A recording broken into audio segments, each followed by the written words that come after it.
পুরো গোটা দুর্গটা একটাই পাথরের ওপর তৈরি। পাথরটা একটা বিশাল পাথর। নৌকো ফৌকো চলছে।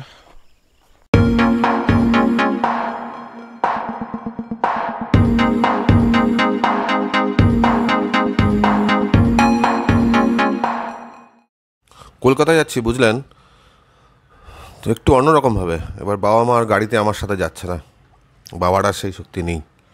তো বাবা মাকে প্লেনে তুলে দিয়েছি। ওখানে এক বন্ধু রিসিভ করবে। যেই রিসিভের খবরটা পাবো তখন আমি হায়দ্রাবাদ থেকে স্টার্ট দেব। কীভাবে যাব জানেন?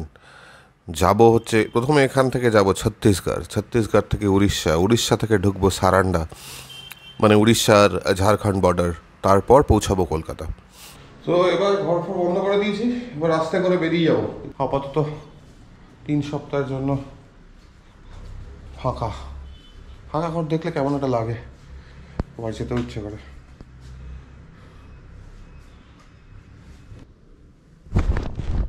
তো আমি চালু করলাম, গাড়িটা স্টার্ট দিলাম, বাবা ওরা উঠে গেছে। তো আমার এই ভয়ানক জার্নি শুরু হলো। তো ঘামছি এখন, গ্যারেজে তেল ফেল নিই, তারপর বেরোই। যাচ্ছি এখন। আজকের প্ল্যান হচ্ছে লক্ষ্ণৌবরম, দেখা যাক। তো ভর দুপুরবেলাও হায়দ্রাবাদে হুলিয়ে জ্যাম। আমি তবুও শহরের মাঝখান থেকে অনেকটা দূরে বাচুপল্লী ক্রস করছি। এখান থেকে আউটার রিং রোড থেকে towards east, which is Warangal cross করে আমি পৌঁছাবো লক্ষ্ণৌবরম। এখন দেখাচ্ছে পৌঁছানোর টাইম 7:38 আর এখন বাজে 15:23। ফার্স্ট টোল রিং রোডে উঠছি।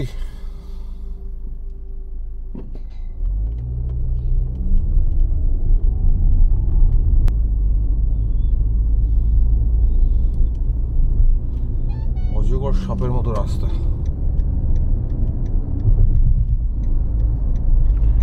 আমি এখন রিং রোড থেকে এক্সিট নিলাম। এখন বাজে ঠিক 4টে। রিং রোড থেকে এক্সিট নিয়ে ন্যাশনাল হাইওয়ে 163 ধরলাম। In 400 meters, keep left to continue toward National Highway 163. National highway toll. এই রাস্তায় টোল কম লাগা উচিত। আমি যদি স্ট্যান্ডার্ড রাস্তা ধরে যাই তাহলে টোল অনেক বেশি লাগে, মানে ভাইজ্যাগ হয়ে। যেহেতু আমি অনেক জায়গাতেই আমি জানি না, ন্যাশনাল হাইওয়ে 163 তো টোল থাকবে।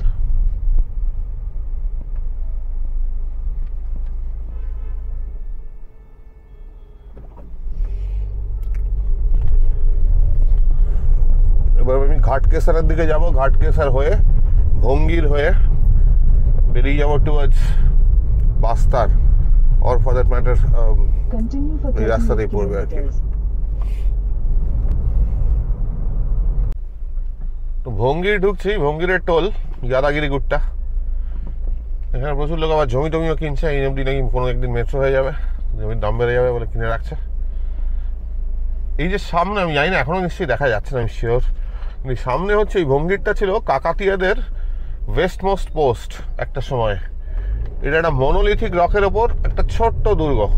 আপনারা আমার বাস্তার সিরিজটা দেখেছেন, আদৌ দেখেছেন, মানে আমি নিশ্চিত কেউ দেখেননি। তো যদি তারা দেখে থাকেন দেখতে পারেন। ওই সামনে একটা আবছা এখন দুর্গটা দেখা যাচ্ছে আর কি। আর মানে আমার এটা এই রাস্তায় এটা আমার 3rd টাইম। লাস্ট টাইম এসেছিলাম প্রায় বছরখানেক আগে। প্রথমবার ভঙ্গিরেই এসেছিলাম, ইটসেলফ ওয়ারাঙ্গল যাচ্ছিলাম, আর দ্বিতীয়বার এসেছিলাম বাস্তার যাচ্ছিলাম। এটা আমার দুর্গটা খুব ইন্টারেস্টিং লাগে। ছোট্ট দুর্গ, বেসিক্যালি দুর্গ ঠিক না, একটা চেকপোস্ট। লোকাল হয়তো অ্যাডমিনিস্ট্রেশন চালানো হতো কাকাতিয়াদের সময়। তবে কিনা ব্যাপারটা ইন্টারেস্টিং হচ্ছে এই কারণে, কারণ এই পুরো গোটা দুর্গটা একটাই পাথরের ওপর তৈরি। পাথরটা একটা বিশাল পাথর। মানে পাথরগুলো কী করে তৈরি হয়েছিল সেটাও একটা ইন্টারেস্টিং ঘটনা।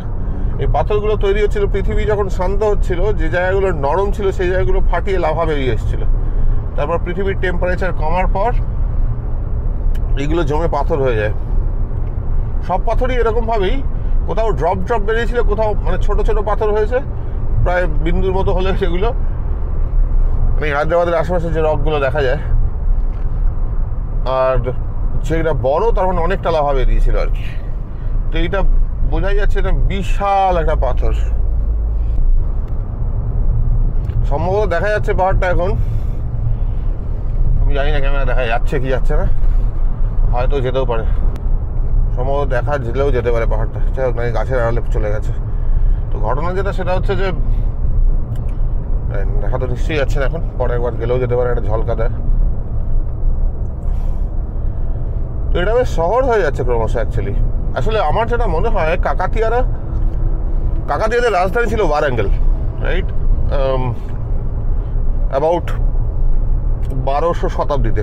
এই যে বাঁ দিকে পড়ছে, না দাঁড়ালে দেখাতে পারবো না, যাই হোক ঠিক আছে, দেখার দরকার নিয়ে আস। কিন্তু ইন্টারেস্টিং ব্যাপারটা হচ্ছে এটা যখন ক্রমশ পশ্চিম দিকে এগোতে শুরু করলো, এরা পূর্ব দিকে এগোয়নি, পূর্ব দিকে হলে বাংলার দিকে এগোতে পারতো, এরা পূর্ব দিকে এগোয়নি, এরা এগোচ্ছিল পশ্চিম দিকে। এবং গোলকুন্ডার বেসিক্যালি ফোর্টটার প্রথমের শুরুটা এরাই করে। দাঁড়াবো না করেও দাঁড়িয়ে পেরেছি। এই সামনের যে মনোলিথিক রকটা দেখা যাচ্ছে, এটা পাহাড় মনে হতে পারে, কিন্তু এটা আসলে একটাই পাথর। এইটার ওপরেই ছোট্ট মতো ভঙ্গির ফোট, ওই যে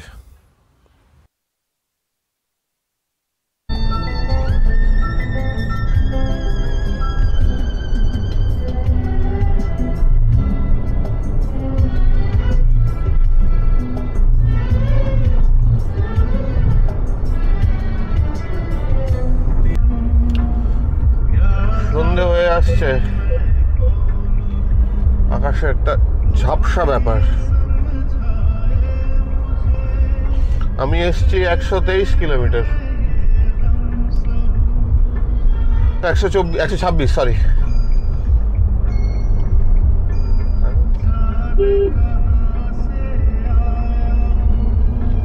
যাই হোক, আমি আর কিছুক্ষণ পরেই মনে হয় ওয়ারাঙ্গল আসবে। দূরে একটা আবছা হয়ে যাওয়া পাহাড়, যেটা ক্যামেরায় ডেফিনেটলি দেখা যাবে না, টাল হয়ে আসছে সন্ধ্যাটায়। এখানে হালকা হালকা শীত পড়েছে। কিছুক্ষণ আগে দেখলাম এটা ওই মপেড টাইপের করে একজন বাবা যাচ্ছেন, পিছনে একটা তার গায়ে নীল চেক জামা, আর পিছনে একটা ছোট্ট মেয়ে, বাবাকে পুরো ধরতে পারছে না, খামচে ধরে আছে জামাটা, তার গায়ে নীল ফ্রক। সে অবর্ণনীয় দৃশ্য অ্যাকচুয়ালি, দারুণ অদ্ভুত লাগলো। যদি জিজ্ঞেস করেন কেন অদ্ভুত লাগলো, সে বোঝানো বড় মুশকিল। এখন বাজে হচ্ছে 6:24, আমি একটু লেটে আছি। ও বলছে আরো 1 ঘন্টা 28 মিনিট লাগবে হচ্ছে আমাকে লখনৌবরম ঢুকতে। আমি এক্স্যাক্টলি কোথায় আছি আমি খুব শিওর নই, ম্যাপটা বড় করলে হয়তো বোঝা যাবে। এটা অ্যাবাউট 70 কিলোমিটার দূর এখান থেকে।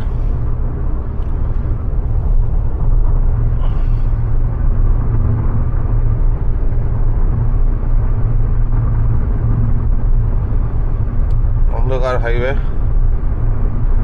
মোস্ট প্রবাবলি ন্যাশনাল হাইওয়ে 163-তেই আছি। এটা কোনো একটা নদী পেরোচ্ছি, নো ক্লু হুইচ ওয়ান। এখানটা জ্যাম, রাস্তার কাজ হচ্ছে, ডাইভারশন, টোটাল জ্যাম, ম্যাপেও পুরো লাল। প্রায় এসে পড়েছি, কিন্তু এই জ্যামটার জন্য মনে হয় মেখে যাবে।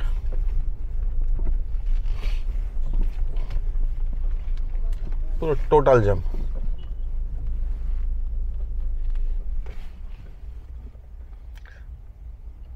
শহরটার নাম হচ্ছে মুলুগু, যেখানে আমি যেতে চাইছি আপাতত আজকে রাত্রের জন্য। এই মুলুগুর কাছে একটা ড্যাম টাইপের ব্যাপার আছে, তার পাশে একটা হরিতা রিসোর্ট আছে, সেখানেই রাতটা কাটিয়ে দেবো, তারপর খালকেটটা দেখা যাবে।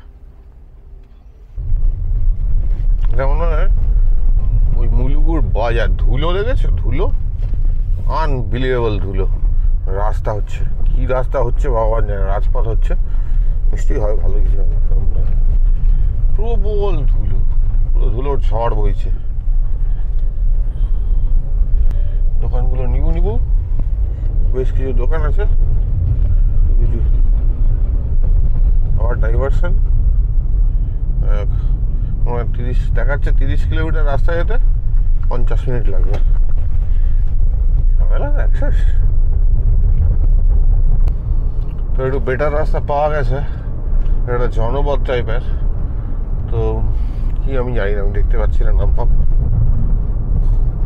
হবে মুলুগুর আশেপাশে কি জানি কি দোকান বাজারও আছে ভালো, মানে যাকে ঝাঁচকচকে দোকান বলে সেরকম দোকান একটা দুটো দেখতে পাচ্ছি। তো আমার যেখানটায় যাওয়ার কথা সেটা দেখাচ্ছে এখনও 21 মিনিট, মানে অ্যাবাউট 16 কিলোমিটার, মানে এসেই গেছি প্রায় 16 কিলোমিটার, মানে নাথিং। লাস্ট স্ট্রেচটা বেশ জমজমাট, চারদিকে গাছপালা, বেশ জঙ্গল জঙ্গল ব্যাপার। আমি বেশি দেখতে পাচ্ছি না, বুঝতে পারছি না জঙ্গল আদৌ কিনা কতটা ঘন। তো রাস্তার দুপাশ দিয়ে বেশ বড় বড় গাছের সারি।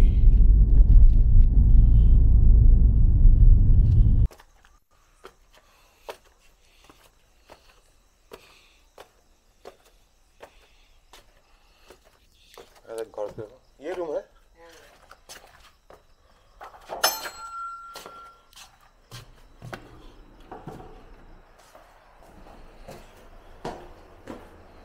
अच्छा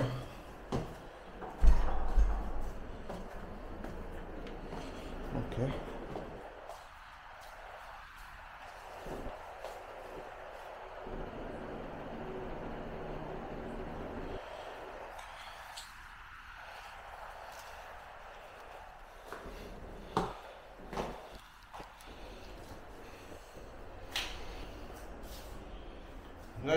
কিছু পৌঁছালাম, ঠান্ডা সেরকম নেই। লেকটা তো এখন অন্ধকারে দেখা যাচ্ছে না, দেখা যাক এই বিষয়টা। সামনেই লেক, ওই দিকের ঘরগুলো একদম স্ট্রেট লেকের ওপর, এটা সামনে গাছের একটা অবস্ট্রাকশন আছে। যাই হোক ঠিক আছে। গুড মর্নিং ফ্রম লক্ষ্ণৌভরম। এখানে একটা বিশাল লেকের পাশে কালকে রাত্রে ছিলাম, কালকে ঢুকতে ঢুকতে তো 8টা বেজে গেছে। তো যাই হোক,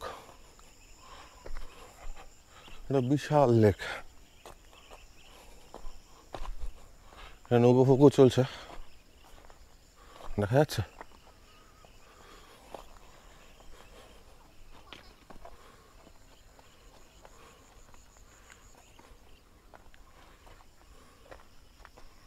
পাহাড়ে ঘেরা, মাঝখানে লেক।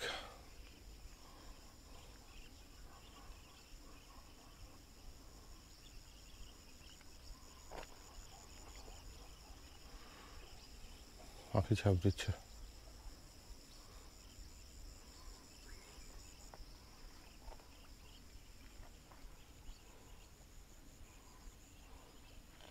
দূরে পাহাড়।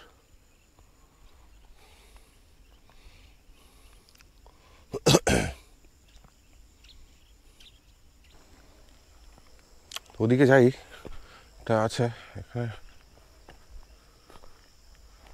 এটা হরিতা রিসর্ট। রিসর্টটা খারাপ না, জায়গাটা তো লোকেশনটা তো ফাটাফাটি, কিন্তু তোমার মেনটেন্যান্সের অভাব আছে আর কি, ড্যাম্পি। কিন্তু এদিকে একসারি ঘর, এই সেকেন্ডটাতে আমি আছি।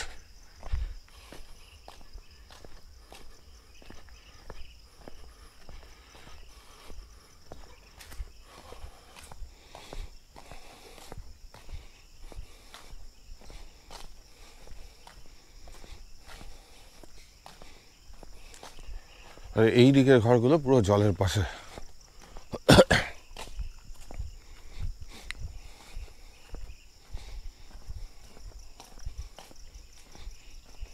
এই ঘরগুলো দারুণ ঘরগুলো।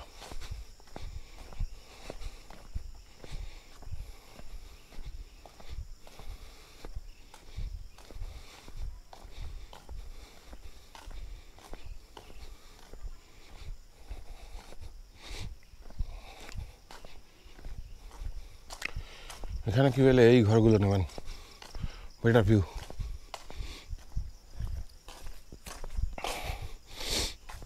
এটা হচ্ছে রিসর্টের বাইরেটা, হোয়াট এভার ভয়ানক মন্দির আছে কিন্তু, বহু পুরনো মন্দির।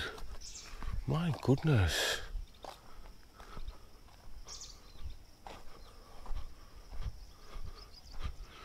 দেখে তো আজকের মন্দির মনে হচ্ছে না, নট মেনটেন্ড।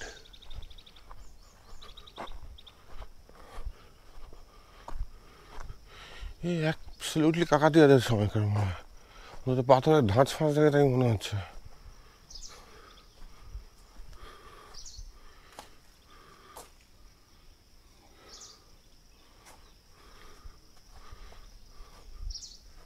না হতে পারে।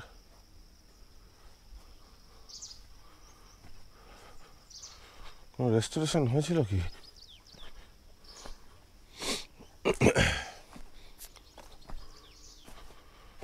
আরে বাপরে, ব্যাপক তো।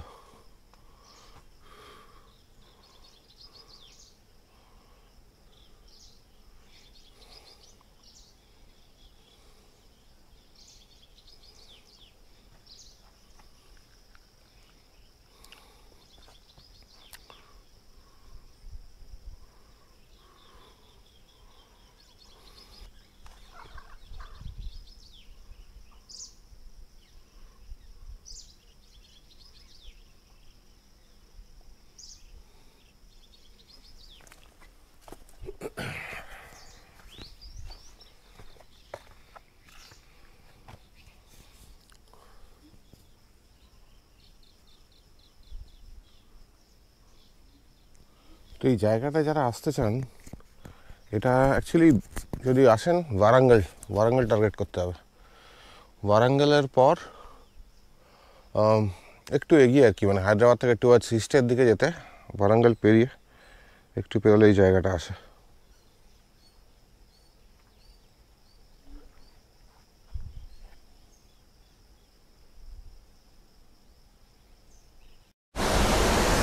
ও একটা পাম্প হাউস আর কি, আওয়াজপত্র নিশ্চয়ই আসছে। তো এই হচ্ছে ব্যাপারটা।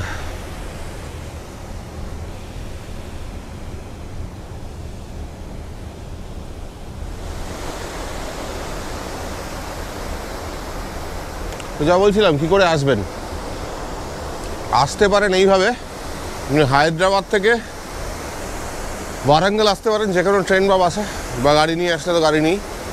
ওয়ারাঙ্গল থেকে একটু ছাড়িয়ে ওখান থেকে মুলুগু টাউন আছে, বেসিক্যালি মুলুগু হচ্ছে জায়গাটার নাম। এবার মুলুগু থেকে যেতে হবে হচ্ছে, মুলুগু থেকে একটা জায়গার রাস্তা বাঁক নিয়ে বাঁদিকে চলে আসে, সেই বাঁদিকে আসে রামাপ্পা লেক। লেকটার নাম হচ্ছে রামাপ্পা লেক। তো এর ধারে এই রিসর্টটা বানানো আর কি, গভর্নমেন্টের হরিতা রিসর্ট। এই একটি প্রপার্টি আছে, তো ওই থাকতে গেলে এখানেই।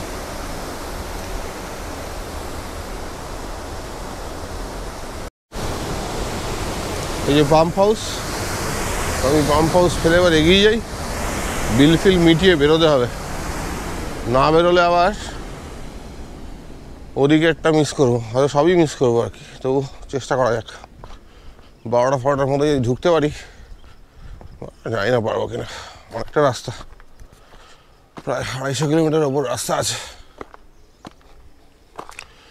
এইখান থেকে জলটাকে পাম্প করে, এটা বেসিক্যালি একটা ড্যাম টাইপের জলাধার দিয়ে এইদিকে জলটাকে পাঠানো হচ্ছে, ওই যে ক্যানালটা দিয়ে জলটা চলে যাচ্ছে।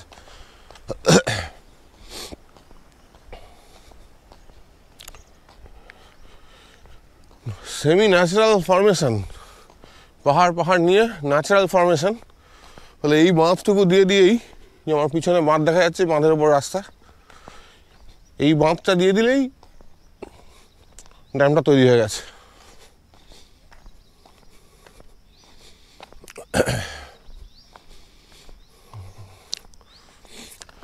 এবার রোদ উঠতে শুরু করেছে, আর আমাকে ফুটতে হবে।